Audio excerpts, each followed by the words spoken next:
गीता के संदेश हर दिन के लिए हमें मिल रहे हैं और अब हम छठे अध्याय के 40वें श्लोक में, जहाँ भगवान श्री कृष्ण अर्जुन की शंकाओं को समाधान देने के लिए समझा रहे हैं। पार्थ नैवेह नामुत्र विनाशस्तस्य विद्यते नहि कल्याण कृत कश्चित दुर्गतिम तात गच्छति। अर्जुन, कल्याण कार्य में संलग्न योगी का न तो इस लोक में और न परलोक में ही विनाश होता है। हे मित्र, भलाई करने वाला कभी बुराई से पराजित नहीं होता। उसका न तो इस लोक में विनाश होता है न परलोक में, क्योंकि प्यारे मित्र, जो व्यक्ति भला करता है उसकी कभी दुर्दशा नहीं होती। ये संदेश भगवान श्री कृष्ण ने दिया कि कल्याण करने वाले व्यक्ति का, भला करने वाले व्यक्ति का बुरा नहीं होगा, विनाश नहीं होगा, दुर्गति नहीं होगी, दुर्दशा नहीं होगी। निश्चित रूप से व्यक्ति को अपने मन में यह धारणा ही नहीं, यह निश्चय कर लेना चाहिए। और देखने में आया है कि अच्छाई के मार्ग पर चलते चलते व्यक्तियों ने जब अपनी जिंदगी में बहुत बड़े संकटों का सामना किया, तो ऐसा वर्णन अनेक महान पुरुषों के जीवन में मिलता है कि वो मरने को चले गए,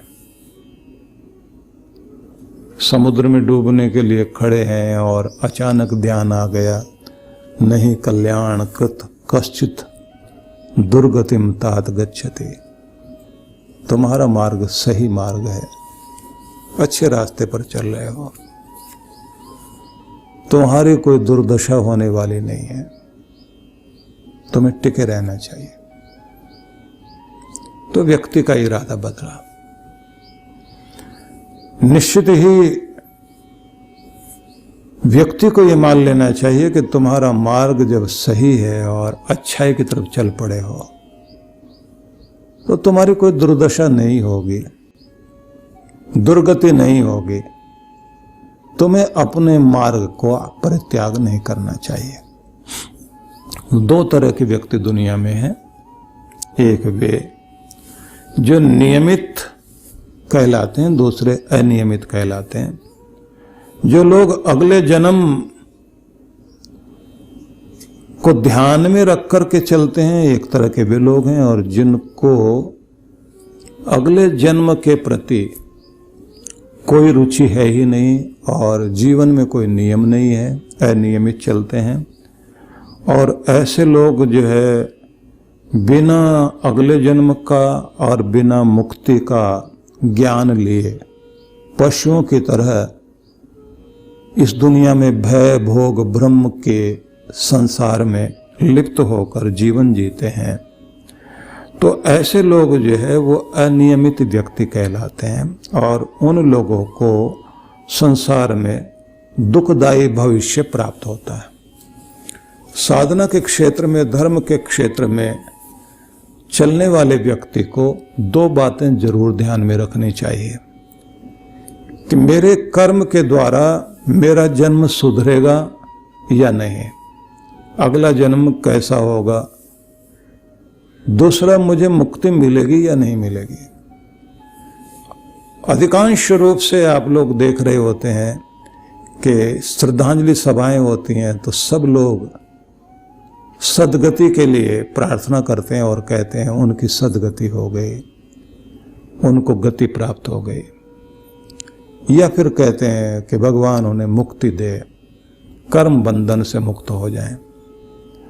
और वेदों में ये जो कहा गया, तपसा ये अनादृश्या तपसा ये स्वर्य युह, तपस्या करते हुए जिन्होंने जीवन व्यतीत किया तो उनकी साधना उनको ब्रह्म गति की ओर ले जाती है। ये युध्यन्ते प्रदनेषु शूरासु ये तनित्यजः, ऋग्वेद में ऐसा आया है कि युद्ध की भूमि में लड़ते हुए जिन्होंने अपने प्राणों की बलि चढ़ाई है, वो भी महान गति को प्राप्त होते हैं, जिसे वीर गति कहते हैं। ये वा सहस्र दक्षिणा तांश्च देवापि गच्छतात। जिन्होंने जीवन में बहुत कुछ पाया और समाज के कल्याण के लिए अर्पित कर दिया, कहते हैं उनकी भी सदगति होती है। गरुड़ पुराण में तो बहुत लंबे चौड़े उल्लेख हैं, कैसे दुर्गति और कैसे सदगति। लेकिन मनुष्य को अपने जीवन में कर्म करते समय इस बात का जरूर ध्यान रखना चाहिए कि ये जन्म हमारा जो है अगले जन्म को सुधारने वाला बन जाए, स्वर्ग दे, और अगर हो सके तो हम उस ऊंचाई तक पहुंचे कि हमें मुक्ति मिल सके। जन्म जन्मांतरों के दुख भोगते भोगते इस जन्म में हमें अध्यात्म मिला, धर्म मिला, गुरु मिला, नियम भी मिल गए, भक्ति मिल गई। अब जन्म सुधारने की बात तो होनी चाहिए। स्वर्ग मिले तो बहुत अच्छी बात है, लेकिन नरक की यात्रा तो ना हो। और होना तो चाहिए कि स्वर्ग से भी आगे बढ़ करके हम लोग जो है मुक्ति को पा सकें। पाठ भी जो किया जाता है, भुक्तिम मुक्तिम प्रदायनिम, माता की उपासना करते हुए लक्ष्मी माता की, कि तुम्हारी सिद्धि जो है वो भुक्ति देती है और मुक्ति देती है। संसार के भोग ऐश्वर्य भोगते भोगते और हम मुक्ति की तरफ चले जाते हैं। ऐसी कामनाएं करते हैं लोग। और जब पूछा गया कि धर्म क्या है, तो ऋषियों ने यही तो उत्तर दिया, यह तो अभ्युदय निश्रेयस सिद्धि सधर्म। यह तो अभ्युदय निश्रेयस सिद्धि सधर्म। ये एक छोटा सा सूत्र दिया, जिसका सीधा संदेश ये है, वही मार्ग जिस मार्ग पर चलते हुए व्यक्ति को अभ्युदय की प्राप्ति हो, इस संसार में अभ्युदय प्राप्त करे, उन्नति, समृद्धि, खुशहाली, तंदुरुस्ती, समाज की प्रतिष्ठा, सब कुछ मिले, निश्रेयस और मुक्ति की प्राप्ति हो जाए। बस ये जो चीज दिला दे आपको, उसका नाम धर्म है, जिससे चलते चलते तुम्हें इस दुनिया में भी सफलता मिल जाए, लोक भी सुधर जाए और परलोक भी सुधर जाए। जो दोनों चीजों को सुधार जाए, उसका नाम धर्म है, और वही जीवन का मार्ग है। लोक भी सुधारें, परलोक भी सुधारें। इंद्रिय तृप्ति में लगे रहनी बात नहीं है। व्यक्ति की यात्रा आगे जानी चाहिए कि वो इन सब से ऊपर उठते उठते वहां तक पहुंच जाए जहां खेल खिलौनों की दुनिया पीछे रह जाए। क्योंकि छोटा बच्चा एक खेल खिलौने में, उसके बाद की उम्र वाले लोग, उनके खिलौने बदल जाते हैं, उनकी शक्ल बदल जाती है, लेकिन खेल खिलौने तो रहते रहते हैं। उन सब में खेलते हुए व्यक्ति उन सब से ऊपर उठ जाए कि ऐसे करते करते अपने अगले जन्म को सुधार सके। भौतिक संपन्नता का उपयोग करने वाले लोग अगर शास्त्रीय विधि विधान के अनुयायी हैं, तो ऐसे लोग एक तरह के लोग कहलाएंगे। दूसरी तरह के वे लोग हैं जो मुक्ति प्राप्ति के लिए प्रयत्नशील हैं, तो धीरे धीरे उनकी सारी वासनाएं संसार से छूटती चली जाती हैं, और वासनाओं से मुक्त होते होते वह सारे मोह से भी मुक्ति पा लेते हैं।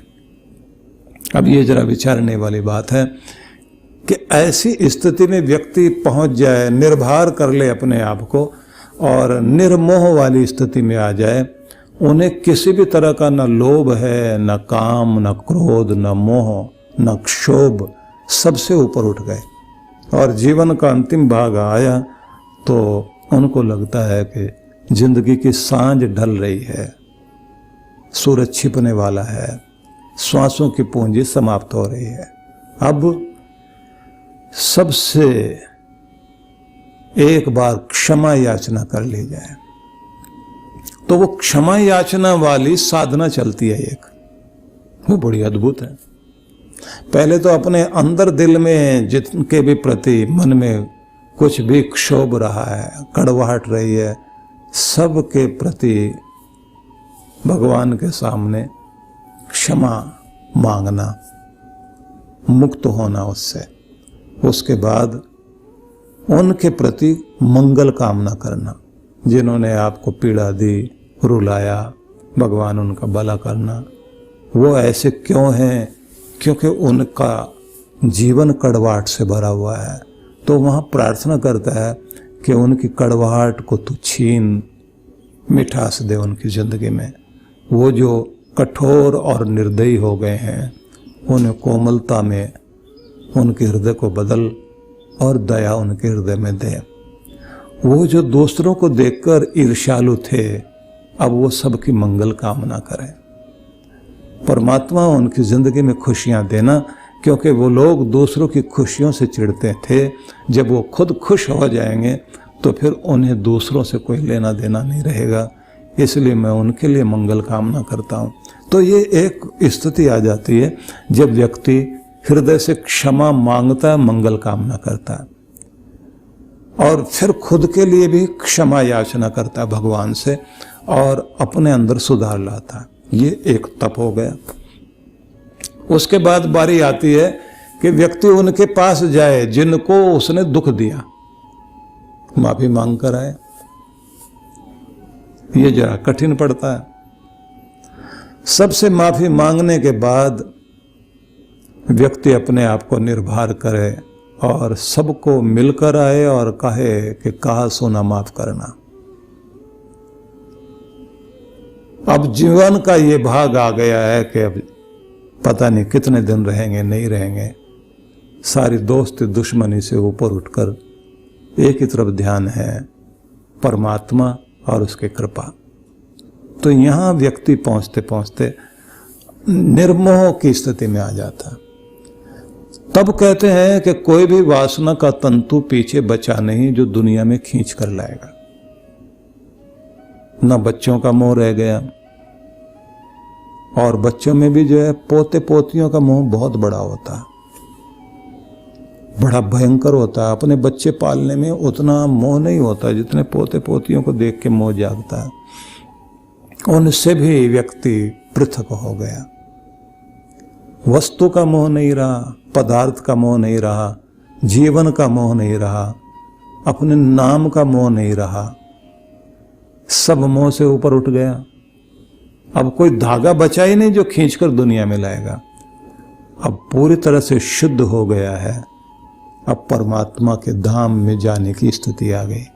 इसलिए जब आप लोग ये पाठ करते हैं कर्पूर गौरम करुणावतारम, तो ये अर्थ नहीं बनता जो लोग करते हैं वो कर्पूर जैसे गौरे हैं, करुणा के अवतार हैं, संसार के सार हैं, भुजगेंद्र जो है गले में सांप लिए बैठे हैं, ऐसे स्वरूप को हम जो है वो प्रणाम करते हैं। ये अर्थ नहीं है। फिर क्या अर्थ है? कर्पूर जैसे एक उदाहरण को ध्यान में रखकर हम कहते हैं इतने शुद्ध परिशुद्ध, इतने श्वेत मेरे परमात्मा, और जो करुणा के सागर हैं, करुणा सिंधु हैं। आगे फिर कर्पूर गौरम करुणावतारम, संसार सारम, संसार के जो मूल हैं और जिनका नाम ही सार तत्व है। सारे संसार का सार तत्व एक ही भगवान का नाम। और आगे फिर भुजगेंद्र हारम, जहां घृणा का स्थान नहीं, जहां प्रेम ही प्रेम है। उसका प्रतीक क्या है? बोले सर्प को देखते व्यक्ति के मन में घृणा एकदम जागती है। तो इससे, इस प्रतीक से पता लगता है कि जो गले लगाना जानते हैं, प्रेम देना जानते हैं, अपने हृदय से चिपटा के बैठे हैं, सबको प्रेम दे रहे हैं, ऐसे प्रेम स्वरूप हैं मेरे भगवान। और फिर भगवान का यही रूप नहीं, उसकी शक्ति शिव और शिव की शक्ति,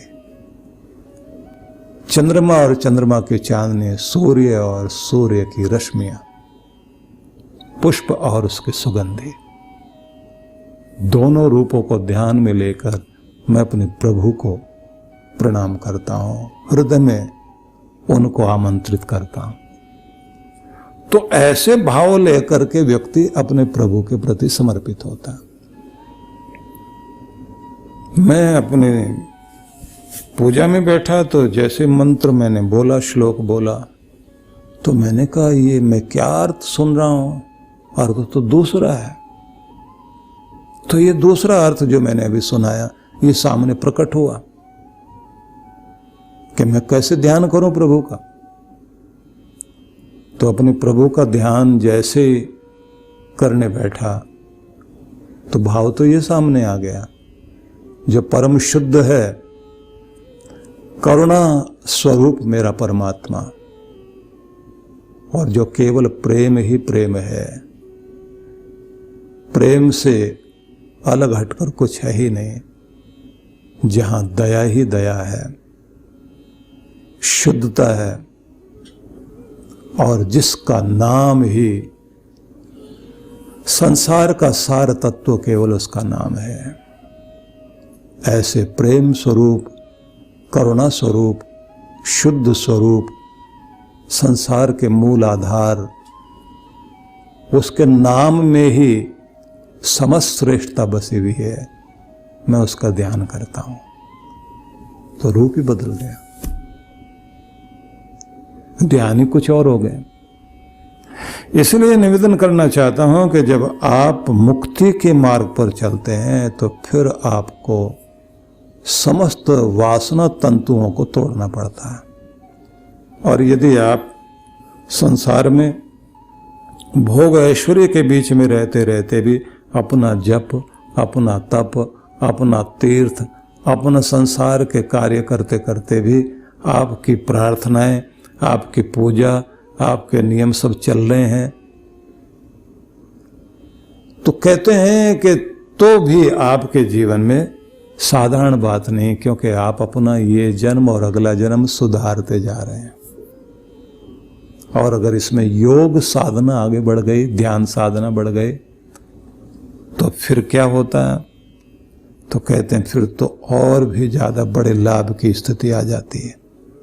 वो क्या क्या लाभ होता है वो अगले श्लोक में बताया गया। लेकिन ये बात ध्यान रख लेनी चाहिए कि चाहे आप राजा हैं, महाराजा हैं, रंक हैं, साधारण व्यक्ति हैं, महल में रहते हैं या झोपड़ी में रहते हैं, मध्यम वर्गीय हैं, उत्तम वर्गीय हैं, जिस भी वर्ग में आप जीवन जीते हैं, आपके जीवन में सद्गुरु का साथ होना चाहिए। और सद्गुरु का जब साथ होता है तो सद्गुरु जो है वो, जैसे मैंने पहले श्लोक में ये कहा था कि सद्गुरु ये कहते हैं कि तुम सजग होना सीखो, सतर्क होना सीखो, सावधान होना सीखो। अब उसने जो है, विद्यार्थी ने, उस साधक ने, उस जिज्ञासु ने सुन लिया, रट लिया, रटा बहुत अच्छे से, लेकिन गुरु ने ये कहा कि मेरे हाथ में लकड़ी की तलवार है। अब ये लकड़ी की तलवार से मैं तुम्हें सुबह से लेकर दोपहर तक के बीच में कभी भी हमला कर सकता हूं। अब तुम सावधान रहना, मैं कभी भी आ सकता हूं। अब ये पूछता है, गुरुजी एक बात बताइए, पीछे की तरफ से भी आओगे क्या, ये सामने से ही आओगे? इन्होंने कहा अभी तो मैं सामने से ही आऊंगा। अब इसका ध्यान सामने की तरफ है। गुरु कहते हैं ये पाठ भी पढ़ना, ये ध्यान भी करना, लेकिन सतर्क सावधान रहना, क्योंकि मैं कभी भी आऊंगा, हमला करूंगा। पूछता महाराज ये हमला जो आप करेंगे सिर पर करेंगे, गले पर करेंगे? बोले अभी तो कमर पर करूंगा, कंधे पर करूंगा, भुजाओं पर करूंगा, इतना ही कर सकता हूं। अब इसको थोड़ा भरोसा है, कंधे वंदे पे मार दिया, लकड़ी की तलवार है, चोट वोट तो लगेगी, मरने की तो नौबत है नहीं, और गुरु है। दूसरा कोई होता तो ऐसे गुरुजी तो नहीं चाहिए जो तलवार लेके खड़े हो गए। अपने को तो ऐसा गुरु चाहिए जो ताबीज दे और साथ में कहे बस अभी, कल से ही क्या, आज बांधते ही कल्याण शुरू। तो ज्यादातर लोग उस ताबीज के पीछे बहुत पड़े होते हैं, अब वो चाहे मुर्दा दे रहा हो, कब्र से मिल रहा हो, तो कब्र के सामने खड़े हो जाएंगे जाके। जिंदा नहीं कुछ दे पाए तो कब्र देगी। अक्ल लगाने की जरूरत ही नहीं है। धर्म का मार्ग है, यहां अक्ल लगाने का क्या मतलब। और अगर आपके पास अक्ल ही नहीं है तो फिर तो आप कहीं भी जाके खड़े हो जाओगे। इस कब्र से मिलने वाला, नाले से मिलने वाला, पेड़ से मिलने वाला, किसी पशु से मिलने वाला, कहीं भी चला जाएगा आदमी, किसी को भी पूजेगा। देखिए, ये आंख बंद करके भगवान की तरफ चलना होता है, लेकिन इसका मतलब ये नहीं है कि अंदर की आंख, बाहर की तो बंद कर ली, अंदर की भी बंद कर लें। प्रज्ञा ध्यान जो है आपका आज्ञा चक्र से शुरू कराया जाता है कि प्रज्ञा वाली आंखें तो खुलनी चाहिए। आपको देखना नहीं आए। गुरु सबसे पहले क्या करता है? दृष्टि देता है। और अगर वो दृष्टि नहीं है आपके पास में तो फिर क्या लाभ होगा।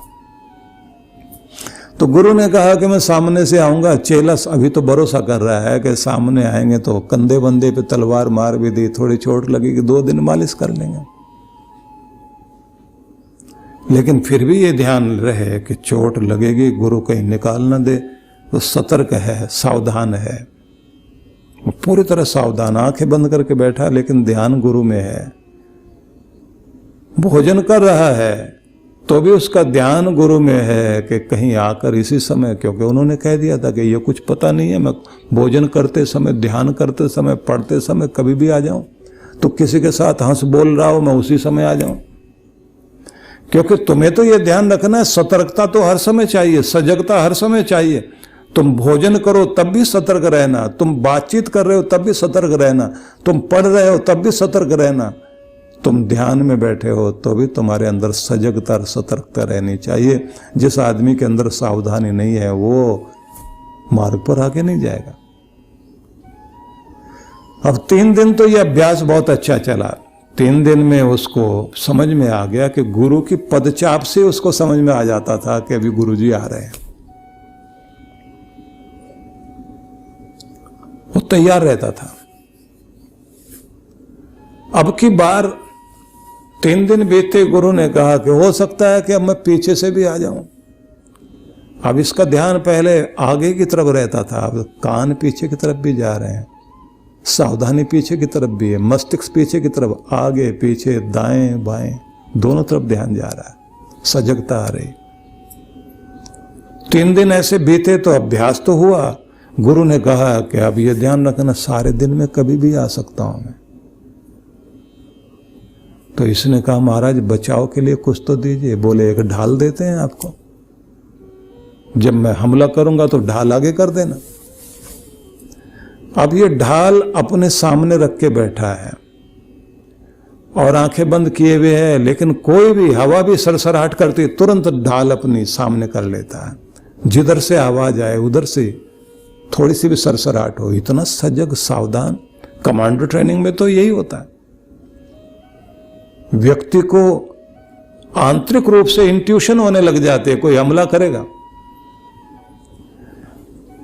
अब जैसे ये स्थिति चली तो गुरु ने कहा कि बेटा अब ठीक है, ट्रेंड हो गए हो, लेकिन अब ध्यान रखना मैं रात में भी आ सकता हूं। महाराज सोने दोगे या नहीं? कि सोने में कोई मनाही नहीं है, लेकिन जैसे तुमने कभी किसी सेठ को देखा होगा, उसके घर में पैसे बहुत सारे भरे हुए हैं, नींद भी ले रहा है, लेकिन ध्यान तिजोरी में रहता है। सारा दिन तुम देखते हो कि माँ अपने सारे काम करती है, लेकिन उसका ध्यान अपने बच्चे में रहता है। पूरी दुनिया निभा रही है और तुझसे नहीं निभेगा। माँ रात में गहरी नींद में सोई हुई है और उसका बच्चा थोड़ा सा बड़ा हो गया तो बराबर के पलने में लेटा हुआ। अगर उसको हल्की सी भी सरसराहट होती है तो मां उठ के बैठ जाती है। तो तू तो साधना वाला व्यक्ति है। मां को किसने साधना सिखाई है? मां भी जब इतनी सजग है तो तू क्यों नहीं? अब शिष्य को जोश आया, उसने कहा ठीक है। 1 हफ्ता अभ्यास चला, रात में सोते सोते भी ये ढाल आगे कर लेता है, कभी इधर कभी उधर। इसे पता है कि इधर से गुरुजी आ रहे हैं। 2-3 बार ऐसे आए, उन्होंने हमला किया, इसने वहीं सोते सोते ढाल आगे कर दी। गुरु ने कहा बात तो बनी है, लेकिन अब महीना बीत गया बेटा, अब असली तलवार लेके आता हूं मैं। ढाल को ध्यान में रखना। अभ्यास फिर भी ऐसे चलेगा, अभी दोपहर तक, बाद में जो है पूरे दिन में चलेगा, फिर रात का भी अभ्यास चलेगा। और कुछ महीनों में वो इतना सतर्क हो गया कि अभी गुरु के मन में आया ही है कि मैं चलूं और जाकर प्रहार करूं, और उधर से शिष्य कहे गुरुजी तैयार बैठा हूं।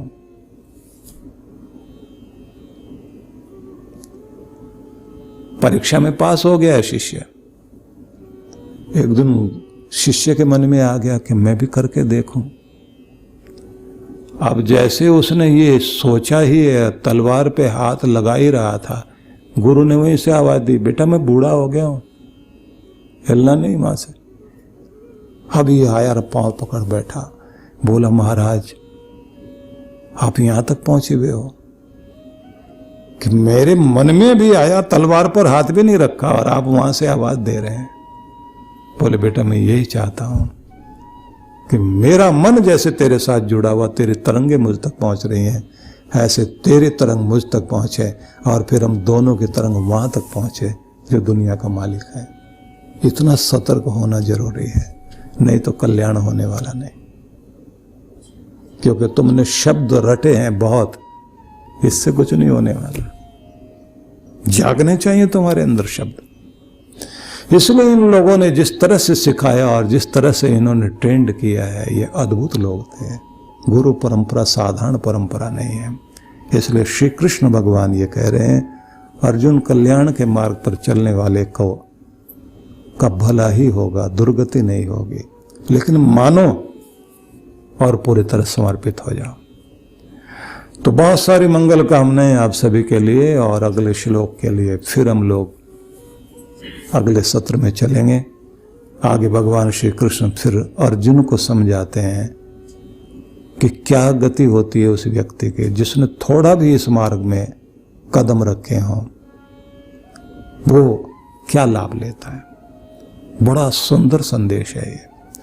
आप सबके लिए मेरी बहुत सारी मंगल कामनाएं। ओम शांति शांति शांति। ओम।